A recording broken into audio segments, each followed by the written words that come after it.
take a look at two very popular and quality options for portable camping fans. Both can also be used as a desk fan. First, we have a Gazelle battery powered little fan here with this handle, and we have this BougeRV rechargeable fan here. I'm going to go over different settings that might be important to you. So first of all, size difference. So obviously this one is a little more lightweight, smaller. It can sit nice and flush on a desk or table, or you could potentially hang it somewhere if you have an open hook. BougeRV, on the other hand, tiny bit heavier, not much. It can also sit nice and flush on a desk or a table, but this one has this hook, so you don't need to provide your own. That can easily go set up in a tent or any pole or post of that sort due to this little hook here. Now, both of these can also be tilted to different degrees. So these are all similar features they have here. That is that they can both sit flush on a desk or a table, and they are easy to be tilted. Also, they both have different power settings. Here you can see for this Gazelle one, different power settings you can sort through by just pressing the power button. This one also has a timer, 3 different timer settings for 1, 3, or 5 hours.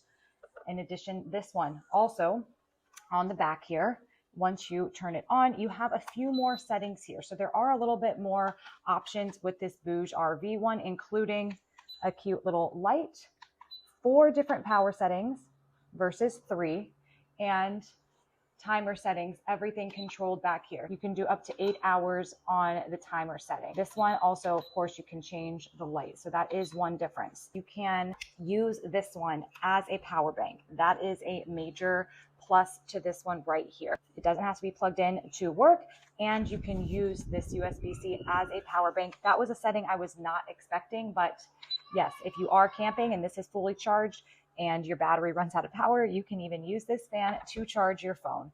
So the other thing is on this one, very important to note, this is powered only by D batteries. So 2 ways to get this fan to work is have 4 D batteries in here, or you will have to otherwise have it actually plugged in.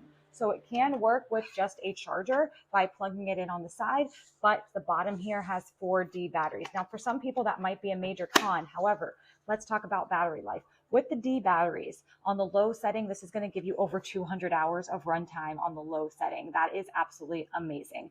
On the medium setting, it'll be over 40 hours, and on the highest setting, it will be a little over 12 hours of runtime. So yes, you do have to plug this in if you don't have D batteries. However, if you do have the batteries, this gives you crazy battery life. Now, this BougeRV one, on the other hand, let's talk about charging lifetime. So let's talk about battery. This one, on the other hand, let's talk about battery life. So here you can see, again, there's 4 different settings. On a full charge, this is going to give you about 33 hours on the lowest setting, which is right here, just a nice low setting. And the time goes down from the 33 hours as the power goes up. So if you have it running on high, it will probably only last you a little over 12 hours. This can only be powered with a charge. So there is not a battery option here. And again, you can use it as a power bank. So I have to say, both of these are very quality. They both give a great power for a fan. Both of them generate a lot of air, especially for their size. And it really just helps the overall general circulation. This one gets really powerful on the highest setting here, but this one really generates a lot of power, especially for the size. So overall, you're going to want to consider possibly price. This one is a little more economical. It does require the D battery, so you're going to have to get your own batteries, which might be a pro or a con depending on what you're trying to do. This one is definitely easier to hang, but the main game-changing feature with this one is that it doubles as a power bank, which is huge. So this is great as a little portable charger and portable fan. So both high-quality products. It really just depends on your needs. Either way, you cannot go wrong, but those are some of the pros and cons of each product. I hope that helps you make a more informed purchasing decision.